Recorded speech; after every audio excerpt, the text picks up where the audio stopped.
Hello everyone and welcome to our session on how to work well from home with Matthew Knight. This event is part of the SoA Home Festival, a 12-week programme of online events which runs until July.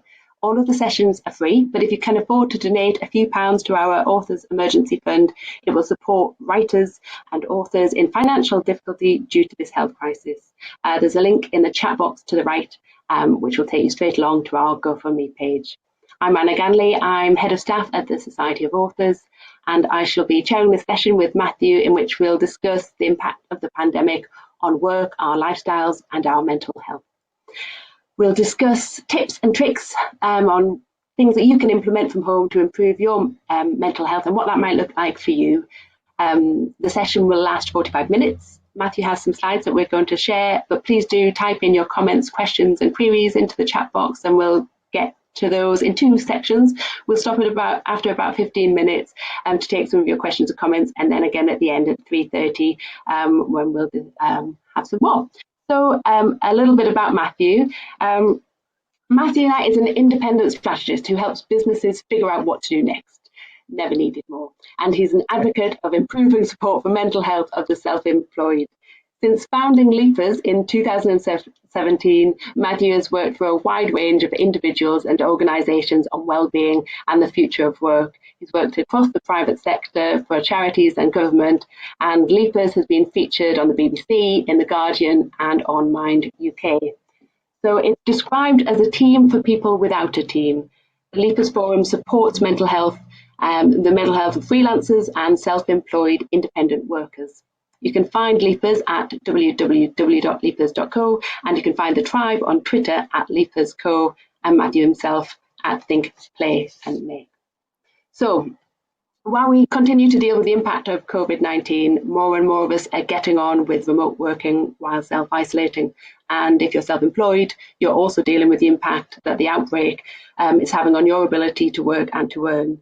So there's no one I'd rather be sharing a cuppa with this afternoon than an expert freelance worker and in fact a chief freelance officer, Matthew Knight. Hi Matthew.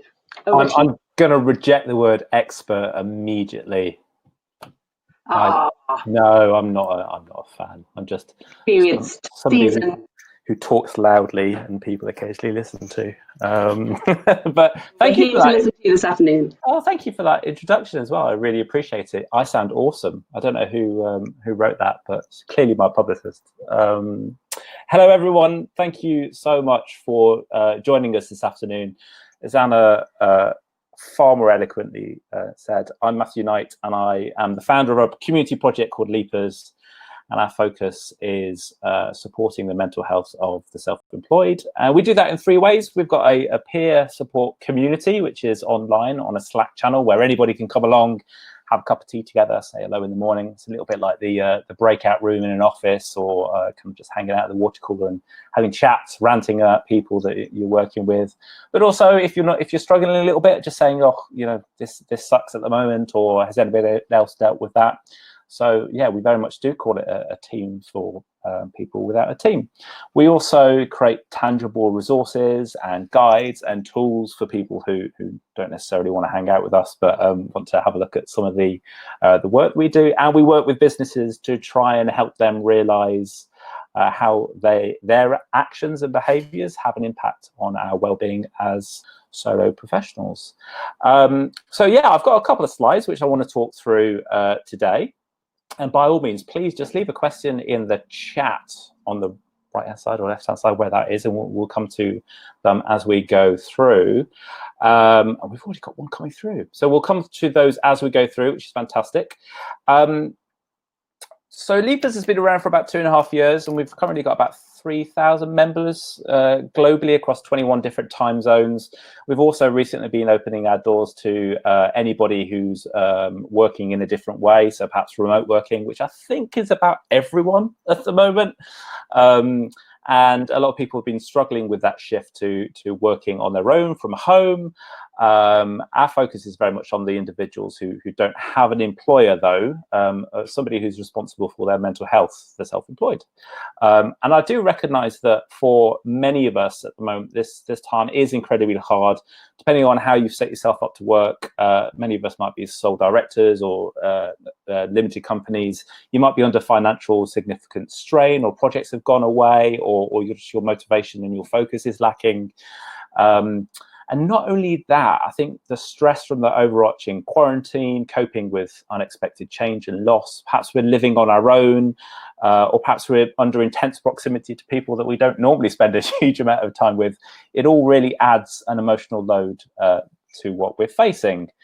So we've been creating resources and guides to help people, and I just wanted to cover some of the suggestions for what we call working well, not only during this situation, but ongoing.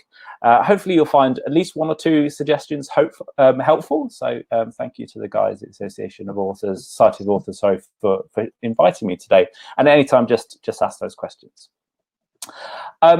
Ironically, I think, this isn't new for a lot of us, right? A lot of us already know, challenges around uncertainty of income, weeks without pay, long periods of working on our own, working from home, hours, weeks, months, years, not seeing anybody else. And it feels like a lot of the world is playing catch up. Personally, I found it quite amusing that people have suddenly discovered this thing called Zoom, and how they can have contact with people without actually being able to touch them. But that said, I think working alone, as we know, for lots of people can be quite isolating. It's a challenge for even the most battle-hardened freelancers, especially those of us in the creative industries, who I think a lot of the time thrive off actually having other people that we can bounce ideas off, have conversations around things which are in our head. And it can also feel, I think, even more sucky when we're seeing other people, like employees, getting lots of benefit from their employers looking after them, or people on furlough, whereas so often we don't get access to some of those benefits. However, I think at the moment, isolation isn't actually the biggest issue for a lot of us. So when we talk to our community, people who are just starting out working for themselves, or even those who've been doing it for a long time, we always encourage people to look at the 5 foundations of working well, themes which you can always look at and say, actually, what am I doing in this space? What are the areas that I can build more resilience or kind of plan ahead for, so that actually, no matter how well work's going, how many projects I've got coming in and how much income are coming in, that those are the foundations that absolutely underpin how well we're able to work. Financial resilience is obviously a huge part of that. Having some healthy habits around how we work, having a really supportive network of people that we can connect to and relate to, how we establish our working relationship with others, because even though we work on our own, very rarely are we actually working by ourselves. And of course, professional development. How do you make sure that you're just not stagnating in your career? It's also really worth pointing out that because these are foundations rather than something that's very related to COVID, it's a really important toolkit that we can use to start to ask questions of ourselves and address challenges that we're facing, no matter what the context is. So the landscape for COVID, I feel, has changed over the past few months. That first kind of reaction that we had when we first went into lockdown, or were reading stories about this, was this kind of high stress, high anxiety moment where actually a lot of us weren't sleeping very well because there was a lot on our mind. And then there was a sort of responsive, kind of responding nature where stress was perhaps slowing down, humor was kind of kicking in. There were so many kind of corona and lockdown kind of memes floating around, what day 2 of lockdown was already like, people tearing their hair out and homeschooling. But we found ways of dealing with the new situation. Zoom pub quizzes every night, 1 million WhatsApp groups. However, now we're into week 473 or whatever it might be. Some of those routines and those habits which we put in place to make sure we were staying connected and staying healthy and exercising have started to relax a little bit naturally. I'm not going to get up at 9 o'clock this morning because, who's going to know? Or I won't do my exercise today, I'll do it tomorrow. So what it's actually started to turn into is this kind of low-level prolonged stress, which is turning into lethargy for a lot of people. So a lot of our community are reporting really low mood, low motivation, not able to focus on things, their creativity going out of the window, just kind of low energy, really. And that's because of this constant, slow background stress. And we're at a really interesting point, an inflection, which I think actually where we can carry on declining into that kind of worrying state where actually you're just not able to get out of bed. And that's really worrying from a mental health perspective. Or we can say, hey, this is going to be going on for a little bit longer yet. How am I going to redesign how I work? What are the things I'm going to put in place? What are the routines? How can I manage stress rather than just deal with stress? And how can I build up resilience? So the foundations of working well are appropriate for COVID, but they're appropriate for any stage, regardless of how much stress or how little stress we're dealing with. And another thing which is really important to point out is mental health, I know, still has a huge stigma attached to it. And a lot of people don't really like associating themselves with the word. However you want to relate to this, I just think it's about how much you manage your stress levels and how well you're able to work. I had somebody say to me a couple of weeks ago, I haven't got time to worry about my mental health, I'm too stressed. Which, you know, however you want to have a relationship with your work, I think we all know the importance of being able to manage and juggle things so that we're able to do our best work rather than just doing a bit of yoga and having some fruit on a Friday to alleviate the issues of stress. So the first pillar is very much about financial resilience. And I think whilst we are still in a very kind of uncertain period, I think having a really good understanding on actually what the realities of your situation are, rather than getting yourself caught up in the worry of the what if and what might happen. So actually getting a really good handle on your finances and looking at your bank balance. I know it's not a great thing to do, but understanding what the reality is, what it is today, what it's going to be in 3 months, what it's going to be in 6 months, having a look at how you can reduce some of those unnecessary outgoings. Do you really need Netflix and Disney Plus and Hulu and Amazon Prime? And the answer is yes, obviously. But can you steal somebody else's password? You know, whatever it might be. But looking at actually what the real bank balance is and what the real picture is, rather than letting the anxiety carry itself away. The next thing, and I'm sure lots of you have already started to do this, is understand what support is available for you. There were lots and lots of different changes and announcements from the Chancellor's office of what we could and couldn't get. And it was complicated, but it has settled down now. So things like self-employment income support scheme, or SICE, is available for some people. It's not available for other people. But getting informed on what is available and what pockets of funding are available is absolutely critical. If you're not sure, speak to somebody in your team, in your kind of tribe, or speak to the Society of Authors, and they've got fantastic resources. Yeah, we've got a special page of resources on financial support, so do check out the website if you haven't done so already. It's worth just looking at what's available for authors.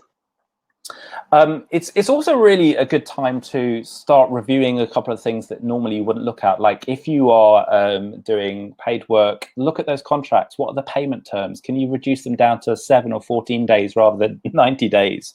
Or can you extend the contract and actually say, I'll work a little bit less often, but over a longer period? So you can start just having a slightly longer timing plan.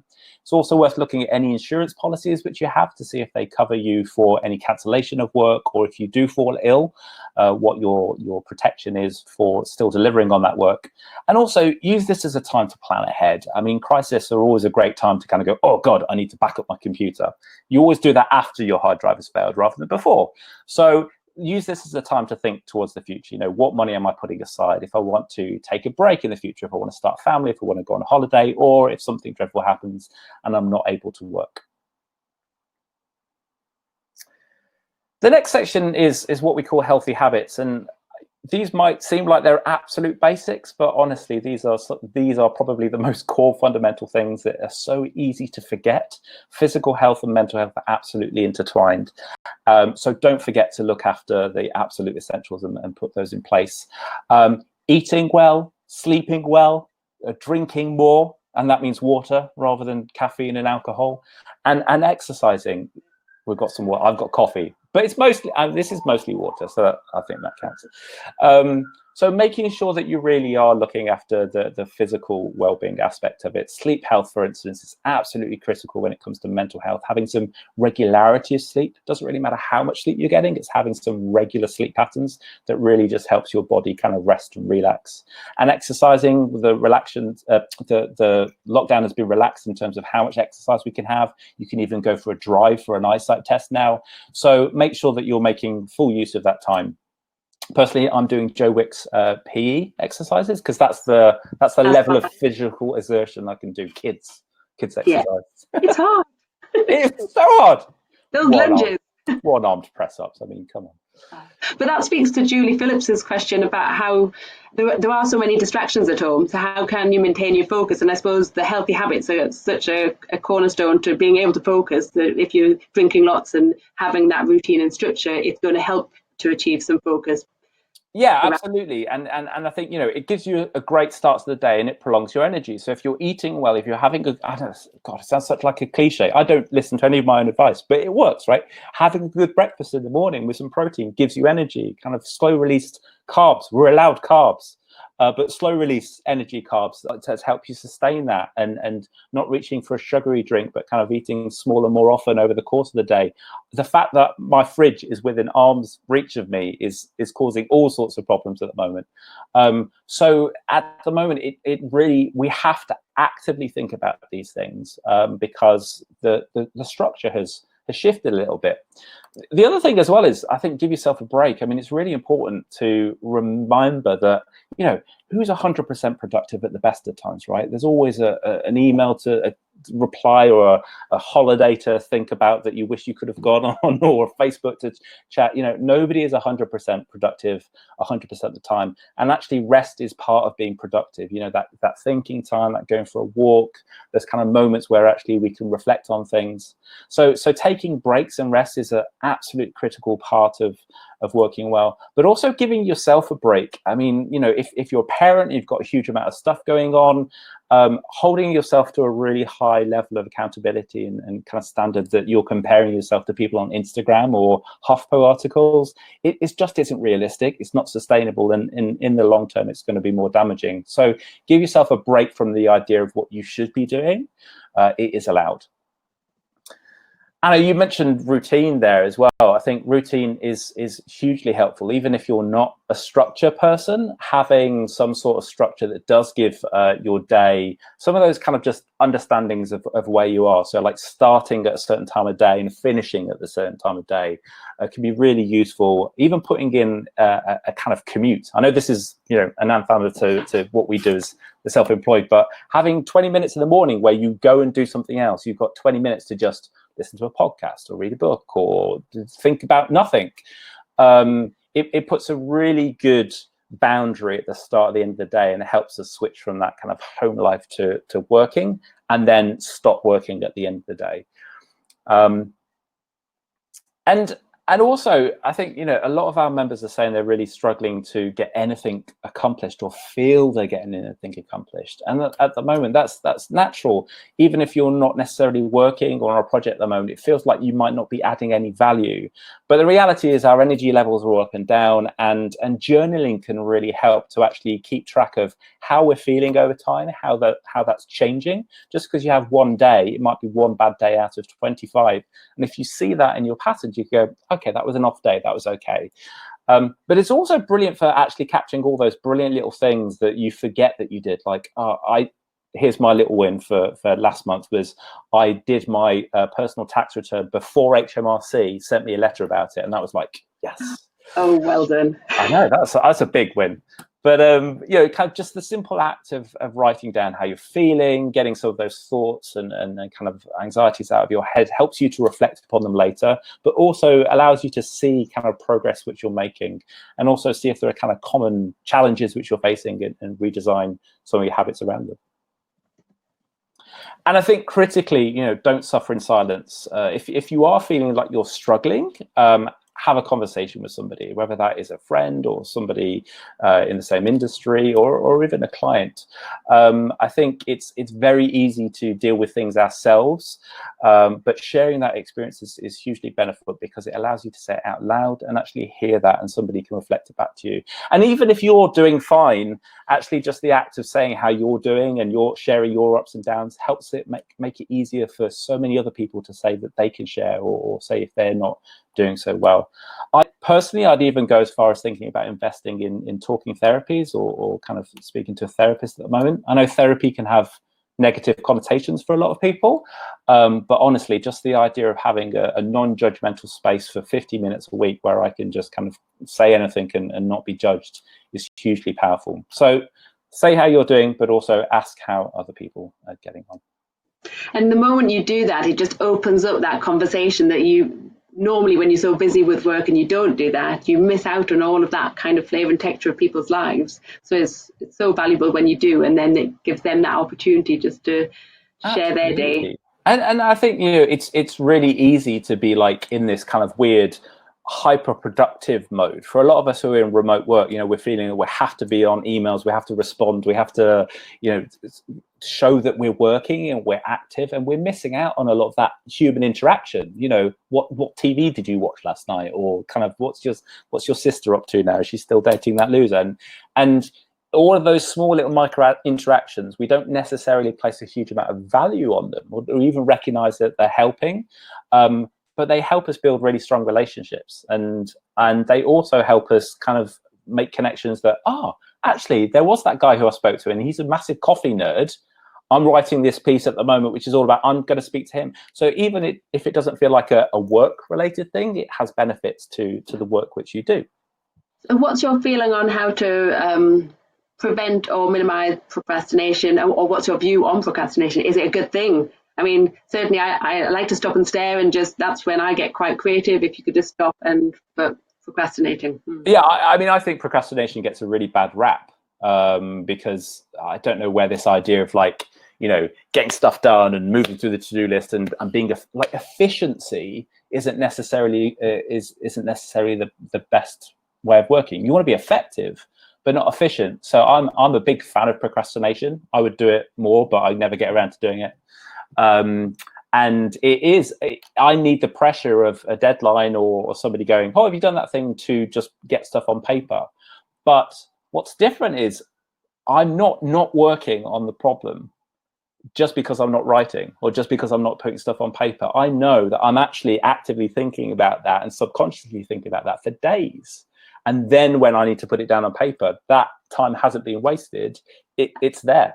Yeah, and that's when exercise and getting out and doing something is so valuable, because while you're doing something, you're thinking about whatever it is you're procrastinating about, and it's just running over. And the serendipity of seeing other things that you connect to it. You know, you walk past a movie poster and you're like, oh, actually that's created this thought, or you bump into somebody. So I think, I think downtime is an unfair kind of terminology, and procrastination and productivity, all of these things kind of look towards humans being like optimizable objects in a factory model, as opposed to creative, weird, messed up, you know, humans that need different types of input and different types of stimulus and work in different ways. Another question that we had in advance, and just to tackle it now, is about the routine. And when you are working from home, one of our members said that she's a natural night owl, and so she normally works best overnight, so 10 p.m. through to 4 a.m. And now that she's working from home, it's harder to discipline herself for working the 9 to 5 most days without somebody, a boss in the building, somebody to help her keep focused. So she is slipping back to those wee small hours of the morning, and she's just looking for ways to stay to desk during the day without the presence of others to help motivate her to do that, and without having to ask other people to check in on her every day. It's how she wants to do that for herself, and what your experience of that has been. Yeah, absolutely. And it really neatly brings me onto this point. It's about actually not doing it all yourself, like finding a tribe of people who understand the experience, who you can share some of that accountability with, who actually, if you are struggling with that, find a buddy. You know, find somebody who is willing to text you in the morning and say, hey, what are you going to get done today? And I'm going to text you in the evening, and, you know, obviously what you can do back for them. So, you know, by being a member of communities and social groups and working groups of people who understand that experience and the challenges, that can really help you just find those members of your team. I think also, we are going to step into this new way of working where actually things like your standard working hours and the 9 to 5 and when one should be working are starting to erode quite significantly. And I'm hoping that we will move to models where what needs to get done, what does done look like, and, you know, how you get it done, where you get it done, like, I don't really care as long as it's brilliant and it's what we agreed. So I think we'll start to see that shifting a little bit, and we should give ourselves a bit of a break on the, oh God, I need to fit into the model that everybody else is working with. Well, everybody works differently, and it's finding out what works best with you in your home life, whether that's to fit around childcare arrangement or caring for family members. And certainly through this, I mean, I've worked from home for a long time myself, and certainly during this crisis, finding that actually working in 2-hour blocks and then having the time off with the kids or doing things that you need to do, the 2 hours on, a couple of hours off, and just breaking it up through the day works for me. But I know for other members of our team, it's a very different scenario. Exactly, and these are all new things for a lot of people. So try different things. Try the Pomodoro technique. Try 2-hour blocks. Try scheduling stuff in your calendar. Try following your energy levels. But just because something doesn't work, don't feel that it's a failure on your part. It's that technique didn't work. And I think this is such a great opportunity for us to experiment with different ways of working, and people are more open to you working in that way, and just explain it in a really human way. It's like, I can't do 9 to 5 because that's homeschooling hours, so I'm going to be working on this in the other time. And I think everybody's far more open to those sorts of conversations at the moment. Mm-hmm. We've had just a quick question, comment in from Patricia Cleghorn, who talks about peace of mind. And for many years, she's taught easy, practical meditation as part of her courses for authors and people in business. And whether that's something that you practice and teach within your community. Yeah, I mean, meditation is one of those things which comes up on a very frequent basis. And I think people quite often have a visceral reaction to the idea of what meditation is. You know, some people would go, oh God, it's hippie nonsense, or some people have tried it and found it really difficult, and some people absolutely subscribe to it. It's such a broad range of techniques, though. And I think if we see meditation simply as the act of giving ourselves some time to reflect, and to be okay with that, and to give ourselves a little bit of a break. I'm a huge subscriber of meditation. If an app helps you guide through that process, that's great. If it is a Google Calendar that is just like Friday 15 minutes of what did I do this week and how do I feel? Yeah, I think, again, it's about finding your techniques. Meditation, I think, especially for those who fall on the creative spectrum, can be really hard, because I think when you start doing meditation, your brain is going like 100 miles an hour, and you're like, oh God, I'm meant to be keeping my mind blank, and here are all these thoughts. And actually, you know, the most important thing about meditation is like seeing that a thought is coming, being okay with that and letting it pass on, as opposed to giving yourself a hard time about it. And I know when I first started doing meditation, it felt physically painful to sit there, and my brain was just like going, but I persevered with it, fortunately, which is unusual for me. And now I find it hugely beneficial if I'm not able to sleep, or if I'm just feeling anxious about something, or if I just like I'm traveling somewhere and I just want to give myself some time. So yeah, big thumbs up, but don't feel you have to do meditation with a capital M.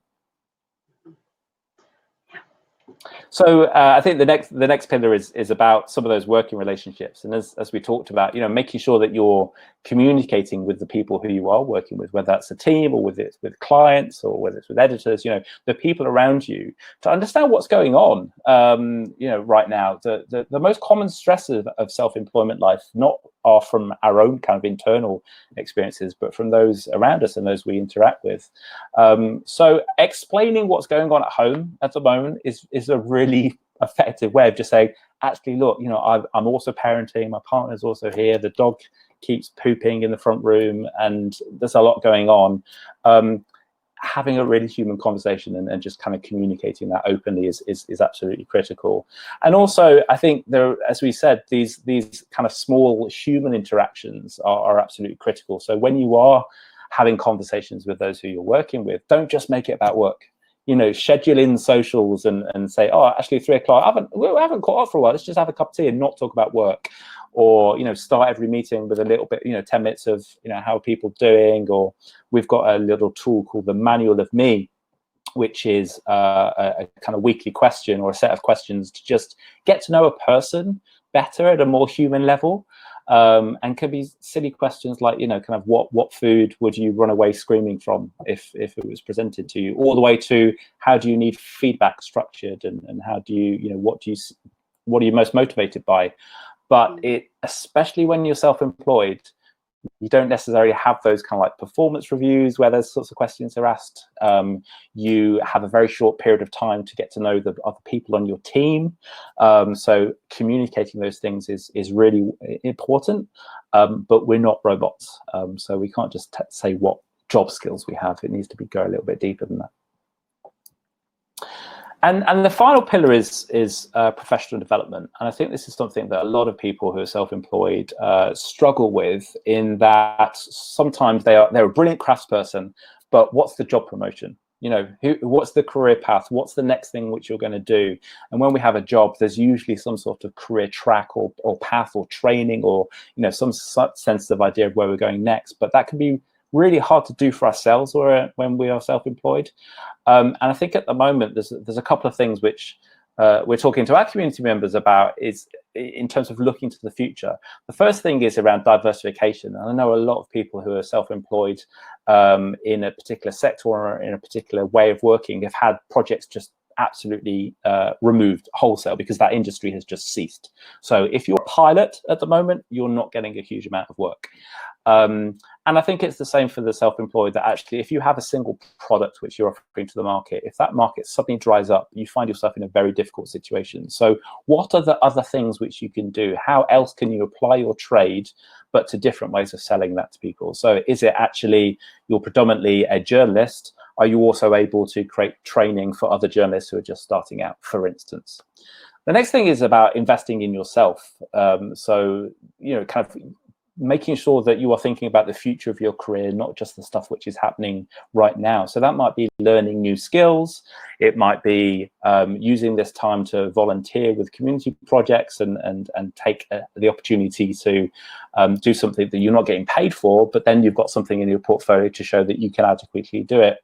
And also investing in working well. I think, a lot of us who are self-employed don't necessarily have a business plan always, but we do have a sense of, kind of what financial targets we might need to hit and what kind of work we want to be doing. And we do know that we need to put money aside for tax and pensions, please, people. But we don't put aside time for those really important foundational things, just like, that 15 minutes of reflection. So I think using this time right now, whilst we're not going out so frequently in the evenings, to start thinking about how you can invest in yourself as a business and adding kind of wellness to your business plan is a really valuable time to be doing it. Just coming back to your point about the your routine and in lockdown, as a few members have been saying, certainly I'm feeling this, is you actually, everything at home is busier than ever. And as writers and creators, they like their solitude and the time away from other people. And actually isolation is a good thing if you're trying to be head down and working on something, but with so many distractions going on in the home, whatever that might be, it's what are your tips for finding solitude in lockdown at home when you might have 1,001 things going on in the background? Yeah, it's a great question. I think, first of all, isolation is never a good thing, but solitude is absolutely fine. So isolation is very much this feeling of disconnectedness and loneliness, and that is never a good thing. But you can feel lonely and isolated when you're with 2,000 other people. So a very clear distinction between like being isolated and wanting to spend some time on your own. I'm a huge introvert, so I love lockdown. But it is really hard, and it comes back to communication again. They might not be clients, but if you have a family, or you're parenting, or your partner is also in the house, and you're struggling to find that time, you're struggling to get away, you need to have that conversation with them. You need to have that you need to communicate and explain that.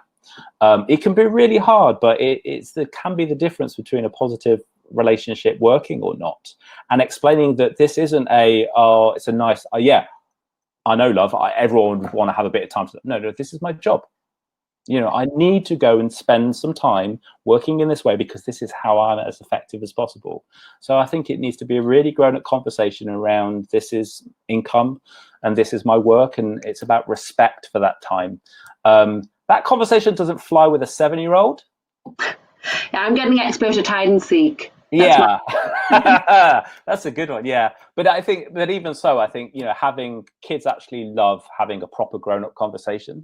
Not being treated like kids a lot of the time. So I'm actively including my two. I've got 2 girls, 7 and 9, and I'm a single parent, so I don't have the opportunity of giving them to somebody else every so often. I get them included in the conference calls. I give them little tasks for things that I'm working on. So I had a brief around ice cream a couple of months ago, and my 9-year-old was pivotal in helping me come up with some brilliant concepts, and it helps them understand that actually this is an important task and everybody needs to have some time to themselves and to focus on things, but then creating that routine again. So actually, all right, I have some solid time for me working and they understand that, and then I have some solid time where I'm focusing on those guys and they respect the balance between the two. Excellent. I'm just going to finish up with one last slide. I think there's a lot we've covered there, and I'm not expecting everybody to remember all of it. There will be a test, but I think if there's just 4 things which are probably really critical at the moment, is that making sure that you are really clear on your financial situation rather than just worrying about it. Actively look at what the real situation is. Make sure you are holding on to those healthy habits, the socializing with people on Zoom, the routines and the exercise and the eating well. If they have relaxed a little bit, now's the time to go back to them and make sure that you are holding on to them quite strongly. Share how you're doing. Make sure that you have that tribe and those communities that you can share your experiences with. And even if you're doing brilliantly, make sure that you're sharing so that other people can feel they can share with you. And don't just expect the new world to kind of be delivered to you on a plate. Design how you want to work. Design how you are going to work, not just within kind of lockdown, but how you want to factor in career development and well-being and support networks as part of how you work, rather than this annoying little thing that a guy with a beard pops up on a webinar to pester you about every so often. And there's so much information out there. I mean, the Leapers Slack channel, it's free, it's available to anybody. You can register, you can then access all of the kind of the experience and shared tips and advice that others have shared down through the channels, and you can access that, and it's just finding out what other people do, what works for you, and just giving it that thought.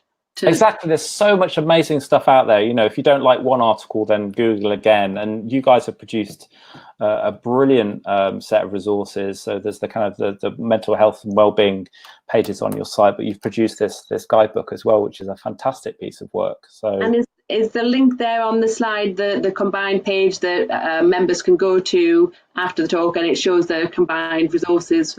Exactly. Yeah, there's a handful of stuff on there, and if there's other stuff as well that people are watching that they'd like to share, just drop me a note and I can stick it up there. The hello at Leapers comes through to me, so if you've got any questions after this, then please contact me. But I think there is so much amazing content out there. The problem is actually finding stuff which is relevant to you. So have a Google.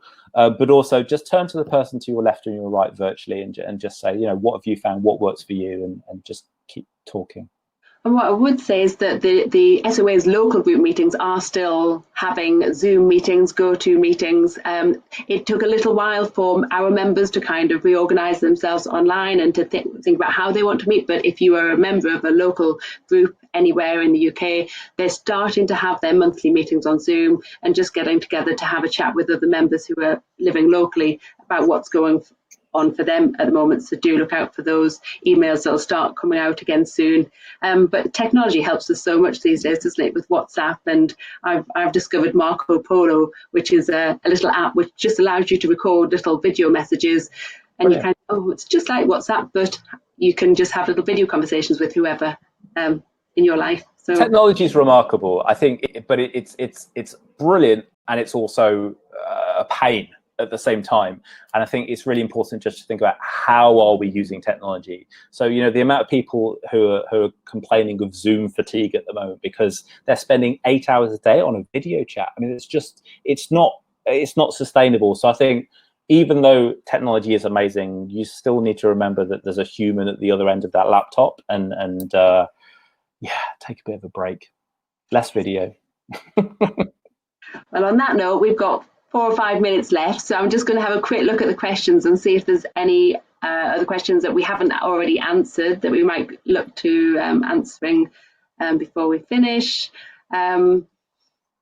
Just scanning down there. I think we've got a lot of them as we were talking through. I've got a question for the audience. I'm going to turn it around. I want to know whether generally people are feeling more creative or they're struggling with their creativity at the moment. I saw a really interesting article 2 days ago about how the UK Patent Office has seen a huge spike in the number of people who are applying for patents and trademarks and registering ideas. So I think there's a massive amount of kind of unleashed creativity for a lot of people who perhaps were working and now they're furloughed and they've got some more time on their hands. But for those of us who it's our job to be creative, is that going the other way? I think just agreeing with Cressida here that initially I think a lot of our members were saying about that feeling of being frozen because everyone's in the reacting to the situation and just getting their own life together. But now that we've settled into that new normal of where we are now, I think looking at the comments as well, people are starting to feel that they can become a little bit more creative now. But certainly my experience is shorter attention spans, shorter focus, and more breaks, definitely lowering those expectation levels. But I'm just reading through a few of the comments. It does take a little while for them to come through. But yeah, people gearing up to creativity. Certainly our advisory team has never been busier. I think perhaps, as you say, with people having a bit more time on their hands, they're reviewing and taking stock of where they are now with their contracts, getting everything ordered. And so we've been inundated with queries from members, and not all COVID related.